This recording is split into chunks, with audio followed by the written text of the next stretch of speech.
दोस्तों, आज हम जानेंगे कि ईमेल और जीमेल में क्या अंतर होता है, क्या डिफरेंस होता है इन दोनों में। तो मैं नीलेश यादव भारती और आज के इस लेक्चर में हम जानेंगे ईमेल और जीमेल में क्या अंतर होता है। आपने कई जगह देखा होगा इंटरव्यूज में कि पूछते हैं वो कि आपके पास ईमेल आईडी है या जीमेल आईडी है। अगर हमारा जवाब होता है कि मेरे पास ईमेल आईडी नहीं है, जीमेल आईडी है, तो शायद वो कंपनी वाले आपको रिजेक्ट कर देते हैं। ऐसा इसलिए होता है क्योंकि आपको दोनों में अंतर नहीं पता होता है। तो दोनों में क्या अंतर है हम जानेंगे। चलिए शुरू करते हैं।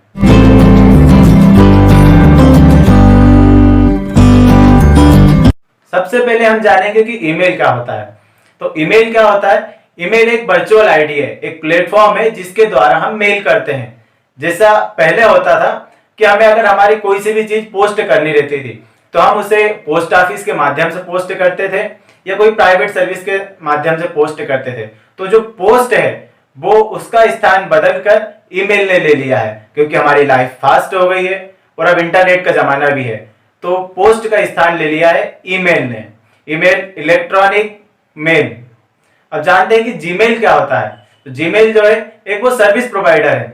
अगर हमें कोई सी भी चीज भेजना होता है तो ये हम किसके द्वारा भेजते हैं? ये भेजते हैं हम जीमेल आईडी के द्वारा, या हम इसे भेजते हैं याहू मेल आईडी के द्वारा, हॉटमेल के द्वारा। ये सभी एक सर्विस प्रोवाइडर है जिसके द्वारा हम मेल भेजते हैं।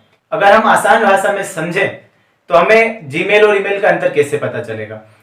मान लीजिए अगर हमें किसी को कॉल करना है तो हमें कॉल करने के लिए सबसे पहले किस चीज की आवश्यकता होती है?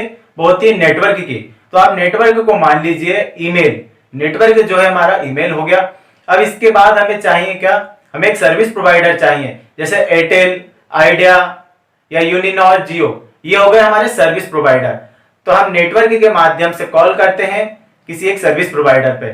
सामने वाले पास चाहे वो किसी भी कंपनी की सिम हो, हमारा कॉल उसके पास लग जाता है, लेकिन उसके पास सिम होना जरूरी है। सेम इसी प्रकार आपके पास ईमेल आईडी होना चाहिए। वो किस पर होना चाहिए?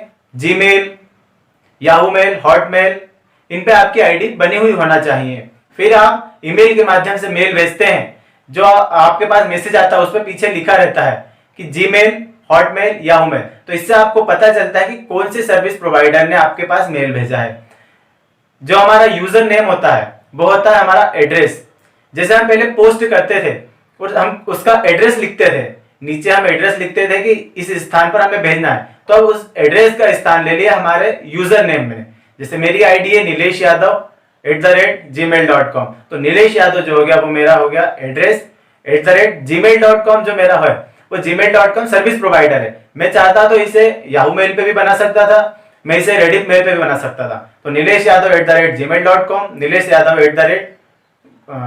@yahoo.com, Nilesh Yadav @reditmail.com। नीलेश यादव मेरा एड्रेस हो गया, मेरा नाम हो गया, और जो पीछे है @ के बाद वो हो गया हमारे सर्विस प्रोवाइडर। अगर इसे और आसान भाषा में हम समझे तो अगर हम किसी भी चीज को पोस्ट करते थे तो हम या तो उसे इंडियन पोस्ट ऑफिस के द्वारा करते थे, या डीसीटीसी के द्वारा करते थे, या कोई प्राइवेट कोरियर सर्विस के द्वारा करते थे। तो ये जो private courier service Indian post है ये हो गए हमारे सर्विस प्रोवाइडर।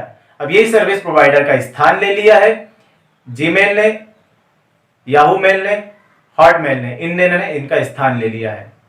और ईमेल जो है एक प्रकार का वर्चुअल आईडी है जिसके माध्यम से हम मैसेज भेजते हैं, जिसके माध्यम से हम लेटर भेजते हैं। कंप्यूटर पे टाइप करके हमारे पास अगर ईमेल है तो हम इसमें जीमेल के माध्यम से मैसेज भेज सकते हैं। एक सवाल यह भी आता है कि कुछ लोगों के मन में कंफ्यूजन रहता है कि हमारे फोन में जीमेल ऐप भी है, ईमेल ऐप भी है, तो हम इसका किस प्रकार से उपयोग कर सकते हैं। तो मैं आपको बता दूं, अगर आपके फोन में जीमेल ऐप है तो आप जीमेल में सिर्फ जीमेल की आईडी ही लॉगिन कर सकते हैं। लेकिन अगर आपके पास ईमेल है तो आप ईमेल में याहू, गूगल यानी जीमेल, रेडिट मेल, हॉटमेल, इन सभी को उपयोग कर सकते हैं।